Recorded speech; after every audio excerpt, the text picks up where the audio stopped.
por el estafilo. Muy bien, paciente varón de 86 años que se queja de tos, esputema optoico en los últimos 2 días. A su ingreso, temperatura de 39,5, el examen físico revela estertores en el pulmón derecho. La radiografía de tórax muestra una densidad aumentada en el lóbulo medio derecho. Un frotí de esputo muestra cocos gram positivos, confirmado con un cultivo de esputo como estafilococo aureus. ¿Cuál es el medicamento que se debe usar?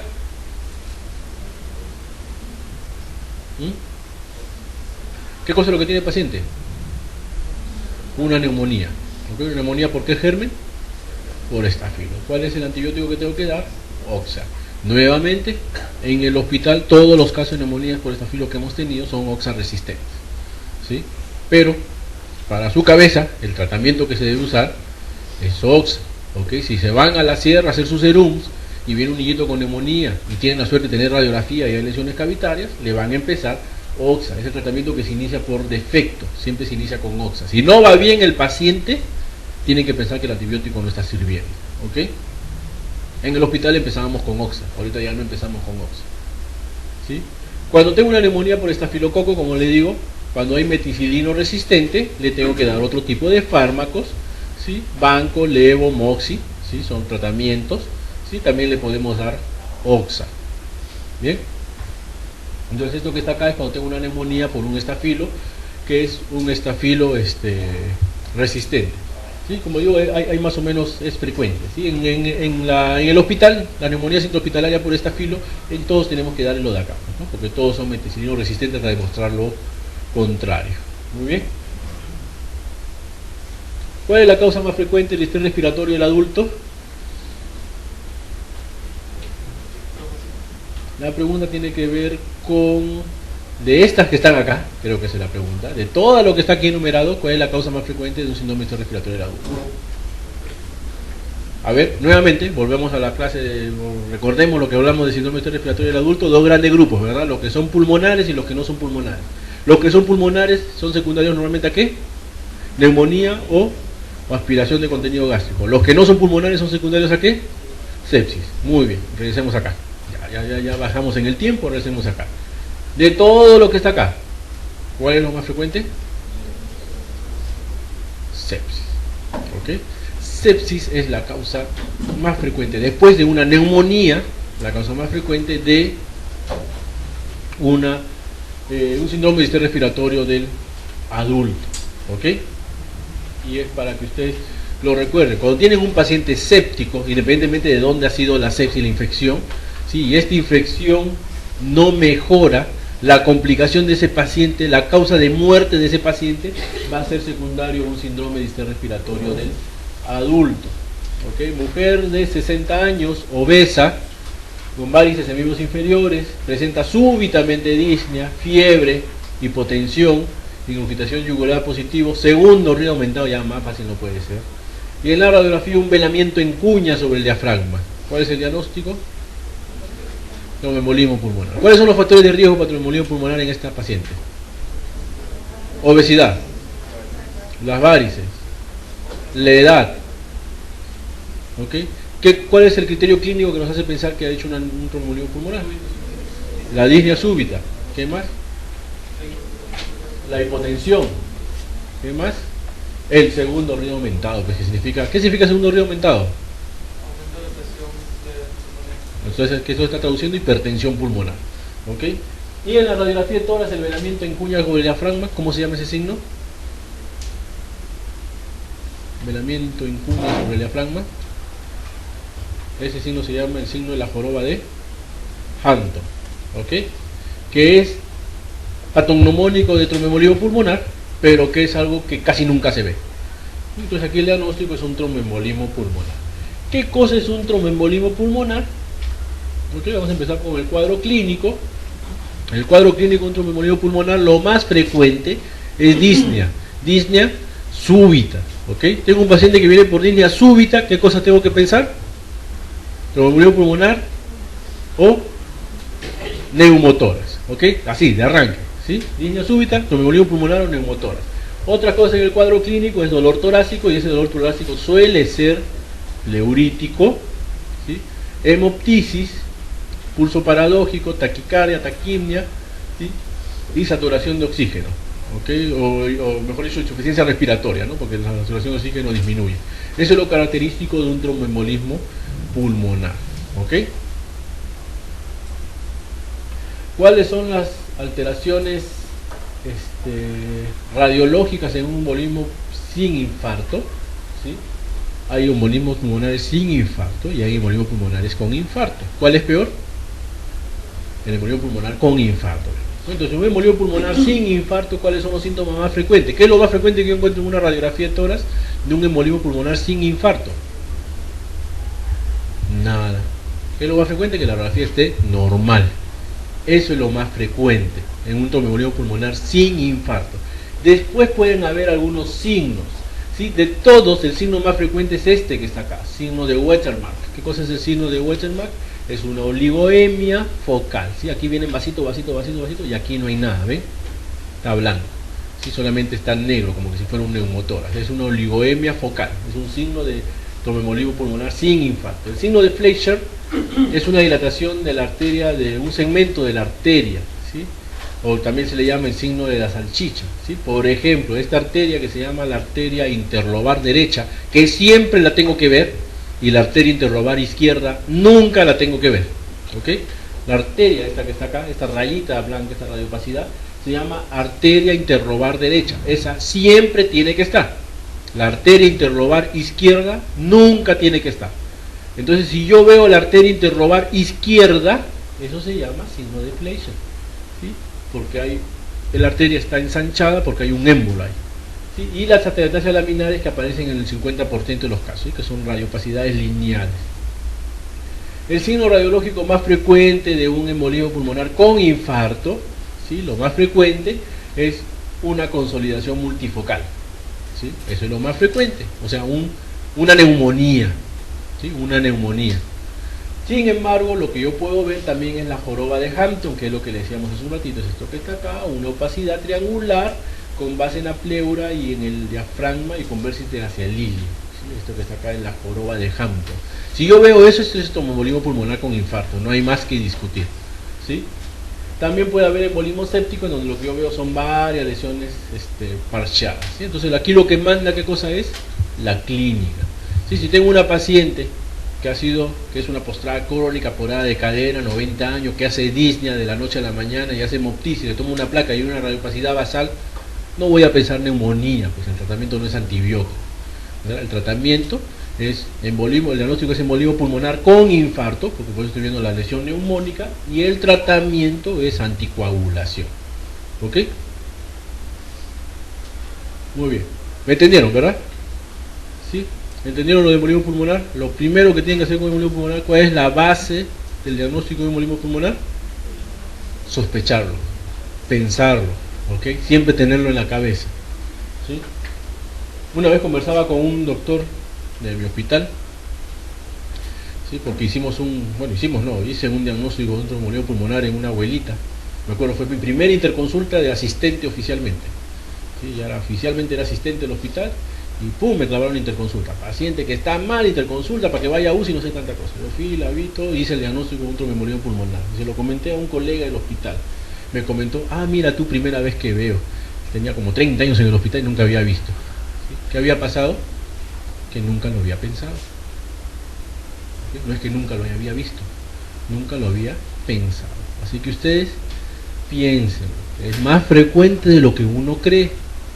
Por lo menos en el hospital uno por semana, uno cada 2 semanas, si es que tú lo piensas, siempre piensen. Claro, no todo va a ser, pues, si no es TEP, es TEP, si no es TEP, no es TEP, si no es TEP, no, la neumología es más amplia, ¿ok? Pero por lo menos piensen en tromboembolismo pulmonar, así como piensan en tuberculosis, ¿sí? Muy bien, paciente mujer de 35 años en tratamiento de tuberculosis en el final de la primera fase, ¿sí? Con 5 hijos vivos, nivel socioeconómico bajo, que vive en un asentamiento humano en hacinamiento. 3 de sus hijos presentan desnutrición crónica. Caramba, qué tal historia familiar, ¿verdad? ¿Cuál de los siguientes factores es el más importante para tener la enfermedad? Que tenga 5 hijos, ¿verdad? No, pues la pregunta es cuál es lo más importante. No qué es importante. ¿Qué es importante? Todo. Pues. ¿Cuál es el más importante para que tenga enfermedad?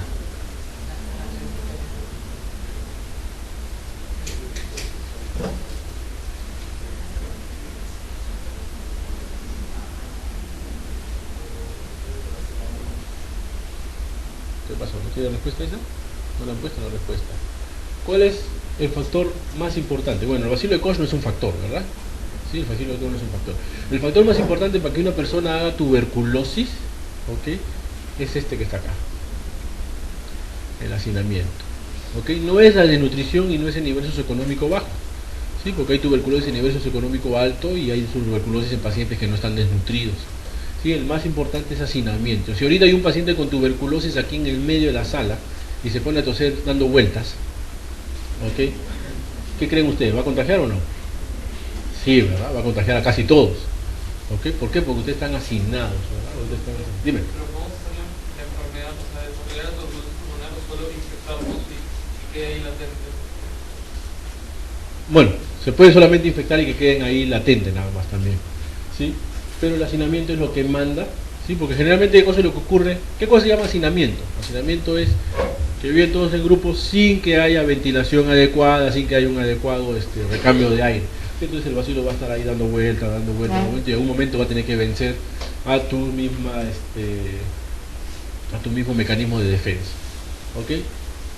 A ver, esa es otra pregunta. Paciente que no recibe tratamiento antibiótico desde hace 12 meses, ¿ya?, y ahora tiene una neumonía. ¿Qué fármaco indicaría? Entonces, ¿cuál es el fármaco para una neumonía en la comunidad? Sí, lo conversamos hace un ratito, ¿verdad? Si yo tengo un paciente que tiene neumonía, yo tengo que definir si se hospitaliza o si se va a su casa. ¿Sí? Eso lo tengo que tener bien claro. No todas las neumonías se hospitalizan, ¿sí? Hay neumonías que se van a su casa. ¿Y en base de qué cosa lo hago eso? En base a una escala que se llama CUR. ¿Sí? Ustedes tienen suerte. El asma es controlada o no es controlada. Ya no es ni intermitente, ni persistente leve, ni persistente cerebral. ¿Ok? La tuberculosis, el tratamiento es esquema 1 o MDR. Ya no hay esquema 1, esquema 2, esquema 3, esquema reforzado. Ya no, ya nada de eso. Ya 1 o MDR, se acabó. Sí, en neumonía es igualito, es CUR nada más. Cuando yo era estudiante existía algo que se llama FINE, no sé si alguna vez han visto, el PCI. Es una escala que tiene 35 variables, en donde teníamos que sumar cada cosa, así de verdad, los otros nos han maltratado mucho. ¿Sí? Y ustedes hablan solamente CUR nomás, que tienen que acordarse 4 cosas nada más. ¿Ok? El CUR 65, ya 5 cosas ya, por vamos a ponerle edad. ¿Sí? CUR 0,1 es aquel paciente que no tiene casi nada. ¿Ok? 0 o 1 punto es aquel paciente que no tiene casi nada. Ese paciente no tiene ninguna comorbilidad. Entonces ese paciente se puede tratar ambulatoriamente. Entonces si lo voy a tratar ambulatoriamente, ¿qué preferirían ustedes? ¿Pastilla o ampolla? Pastilla, pues no sé por qué uno le viene a la mamá. No pongan ampolla a mi hijo, claro, como ya no le va a doler, pues no le va a doler al pobre hijo. No, pastilla, ¿verdad?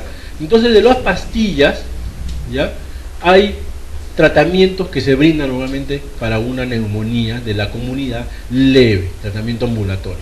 ¿Qué cosa es lo que se recomienda? Se recomienda macrólido, ¿sí?, o doxiciclina. También se recomienda quinolonas respiratorias. ¿Cuáles son las quinolonas respiratorias? Levo, moxi, ni gati ni cipro, ¿ok? Levo y moxi son las quinolonas respiratorias. Eso también se puede dar. En el Perú, ¿sí?, en la ATS y en la Unión, en la ERS, que son la europea y la americana, ponen un acápite un asterisco bien grande. Si se sospecha tuberculosis, no dar quinolonas. ¿Ok? Entonces en el Perú nosotros no debemos dar quinolona a una neumonía, porque una neumonía que no mejora puede ser tuberculosis. ¿Sí? Si ya le dimos quinolona, ya lo hicimos resistente. ¿Sí? Entonces, este es el tratamiento que se recomienda: macrólido o doxiciclina. ¿Sí? También, como le digo, se puede dar quinolona de tercera o cuarta generación, que son las quinolonas respiratorias, ¿sí?, o se puede dar un beta-lactámico como amoxiclavulánico o una cefuroxima. ¿Sí? Son los tratamientos que yo le puedo dar. Tengo varias opciones de dar a mi paciente tratamiento. ¿Qué es lo que se prefiere? ¿Qué es lo que yo prefiero? Le voy a decir lo que yo prefiero: acitromicina, una diaria por 5 días. ¿Sí? ¿Quién de acá ha estado resfriado? Todos. ¿Quién de acá ha tenido alguna vez faringitis? Todos. ¿Quién de acá le han dicho que para su faringitis tomen una amoxicilina, una cada 8 horas por 7 días? Todos. ¿Quién de acá ha cumplido? Ninguno, ¿verdad? Esa es la verdad, pues ninguno ha cumplido. Sí, y si quieren que el paciente con tuberculosis cumpla 18 veces, ¿sabes? Nótese. ¿Sí? Entonces, eso que está ahí, uno tiene que considerar cuando está delante del paciente. ¿Sí? Tiene que ver al familiar. Si es una paciente o un paciente de 18 años que va a la consulta con su mamá, que su mamá le dice: siéntate, doctor, tiene esto, cállate. Dale que tome 3 veces al día durante una semana, ¿estás seguro que la mamá le va a dar? Sí, pero si es un paciente que viene y se sienta, no, doctor, bueno, me duele un poquito, pero yo creo que tomar una pastilla me curo. A veces mejor darle algo que lo va a curar rápido, ¿sí? 3, 5 días de acitromicina. ¿Sí? Son cosas que uno tiene que considerar. Por eso estas guías son recomendaciones de qué cosa dar, ¿sí? Pero básicamente lo que deciden son ustedes. ¿Sí? Por ejemplo, levofloxacino son 10 días, moxifloxacino son 7 días, es una diaria, pero 10 días. ¿Sí? Lo más probable es que el paciente no tome. ¿Ok? Ahora, si mi paciente se va a hospitalizar, si tiene un CUR de 2, de 3, porque se va a hospitalizar, ¿sí? Este paciente requiere tomar antibióticos endovenosos. Y esos antibióticos endovenosos son tratamientos empíricos, ¿sí? Porque nadie, ninguno de ustedes le va a decir al paciente que tiene neumonía, haz tu cultivo de esputo, espérate 4 días, que salga el resultado con el antibiograma para recién hospitalizarte para el tratamiento antibiótico, ¿sí? Porque ese paciente se muere. ¿Está bien? Hay un trabajo muy interesante que salió en el año 2009 que dice que si yo tengo un paciente con neumonía, que yo sospecho neumonía, no cuando viene el paciente, desde que el paciente viene con el médico, no desde que el paciente está mal, el paciente viene con el médico y yo sospecho neumonía, tengo 4 horas para darle antibiótico, porque si me demoro más, la posibilidad de que ese paciente se muere es más alta. Así que tengo que dar antibiótico en las 4 primeras horas, mejor si es en las 2 primeras horas. ¿Ok? Entonces tengo que saberme los tratamientos antibióticos empíricos. ¿Sí? ¿Qué cosa es lo que se recomienda? Cualquiera de estas dos. O una quinolona respiratoria, levomoxi endovenoso, o un betalactámico de tercera generación, ciprofloxacina, con un macrólido endovenoso. ¿Qué hacemos en el Perú? Damos ceftriaxona y claritromicina. ¿Y cómo damos la claritromicina? Vía oral, porque en el Perú no existe macrólido endovenoso. ¿Sí? Entonces hacemos un combinado nosotros, ¿verdad? Dios debe ser peruano excepto los días de fútbol. ¿Sí? El resto del tiempo Dios debe ser peruano, porque nunca pasa nada. ¿Sí? Entonces es el tratamiento de un paciente que se hospitaliza por una neumonía. Aquí estoy cubriendo casi todo. Muy bien.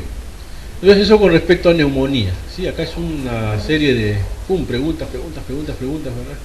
Que hacen que recuerde uno toda la neumología. Síndrome de Pancoas. ¿Qué cosa es el síndrome de Pancoas? Síndrome de Pancoas es un tumor que generalmente está en el emitoras derecho, en el lado superior, que es un cáncer, generalmente es un epidermoide, que comprime las estructuras que están alrededor y produce una serie de síntomas y signos. ¿Okay? ¿Qué cosa es lo que comprime? Comprime la cadena simpática cervical. ¿Okay? Que es la respuesta de acá. No comprime ni la vena subclavia ni la arteria subclavia, ¿verdad? Porque está debajo del subclavio, debajo de la clavícula. No comprime la arteria carótida porque está por acá. No comprime nervios frénicos porque eso pasa más adentro. Comprime la cadena cervical simpática. ¿Y qué cosa es lo que produce? Como digo, es una consecuencia de una extensión de un tumor del vértice del pulmón que acaba afectando la pared torácica y la base del cuello. Generalmente es un carcinoma epidermoide, es lo más frecuente, aunque puede ser por otras causas, incluyendo infecciones. ¿Sí? Hemos tenido nosotros un síndrome de Pancoas, al paciente le dimos los santos óleos y resultó siendo un hongo, un aspergillus, ¿sí? Le dimos itraconazol y se curó, ¿sí? Pero también puede ser por esto, porque es un tumor que se extiende localmente en el ápice, no es un cáncer, es un tumor. Sí, ese tumor puede ser benigno como puede ser maligno, ¿sí? Pero generalmente es maligno, es un epidermoide, que tiene una serie de síntomas. ¿Y cuáles son esos síntomas? Son los síntomas propios de la compresión del plexo cervical, del plexo cervical y del simpático cervical, de las dos cosas. ¿Sí? Entonces te da un dolor en la cara cubital del antebrazo. ¿Sí?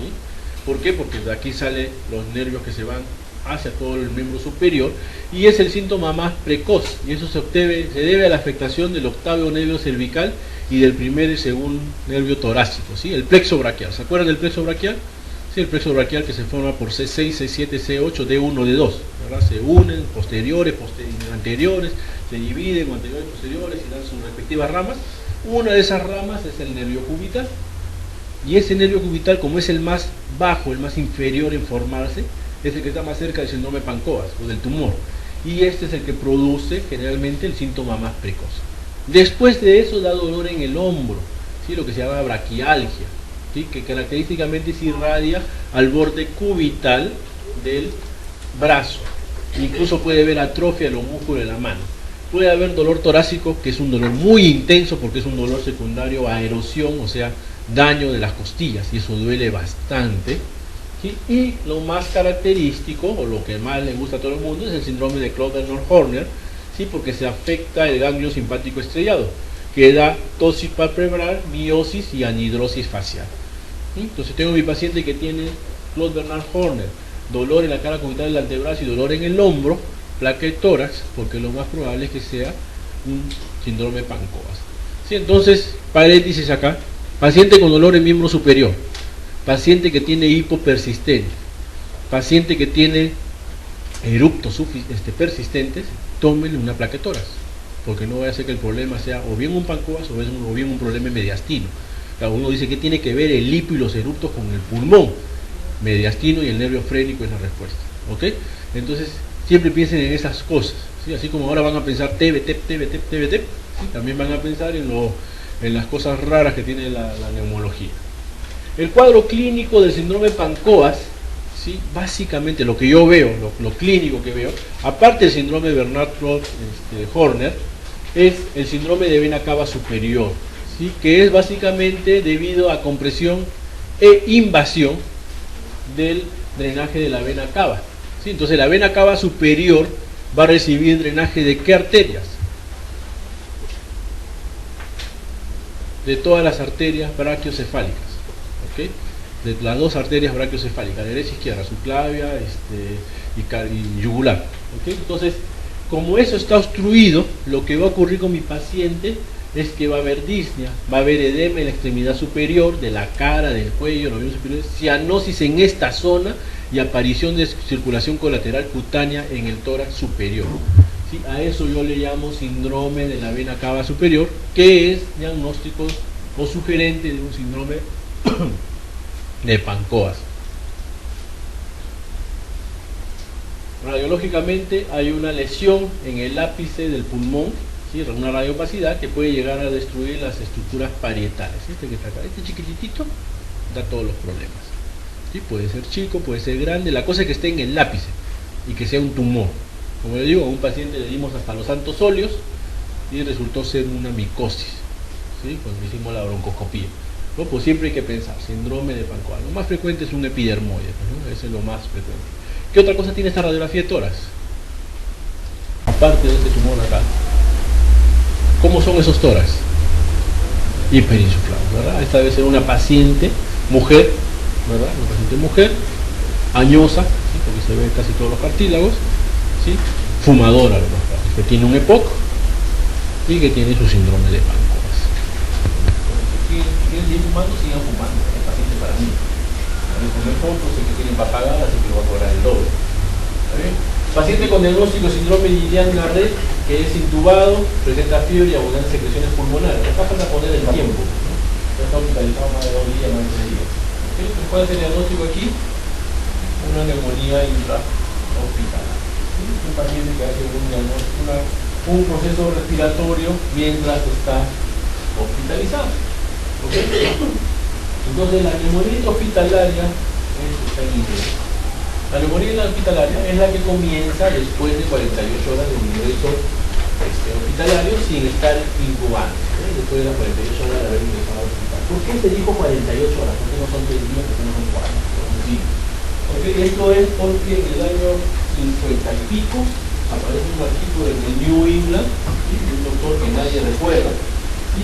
Que él demuestra que la flora bacteriana de la boca de un paciente que se hospitaliza cambia 90% al segundo día. Empieza a cambiar desde que el paciente ingresa. Ustedes que ya están en el hospital, ya la flora ya es otra, es la misma de la calle. ¿Sí? Entonces, esa flora que empieza a cambiar, ¿sí? Desde el segundo día ya el 90% de lo que tienes ahí ya es una flora del hospital. En el segundo día. Por eso es un punto de corte 48 horas. ¿Okay? La neumonía intrahospitalaria se divide en 3. La neumonía intrahospitalaria propiamente dicha, que es la del paciente que está hospitalizado más de 2 días. La neumonía asociada al ventilador mecánico, que es la del paciente que está intubado, no necesariamente el paciente que está en ventilador, es el paciente que está intubado. Y la neumonía asociada a los servicios de salud, que es la que le da a 2 grupos: al paciente que frecuenta el hospital, como por ejemplo el paciente renal que hace hemodiálisis, y al personal de salud, que está en el hospital más de 6 horas diarias. Entonces, todos ellos, cuando hagan una neumonía, se llama neumonía intrahospitalaria. Cuando ustedes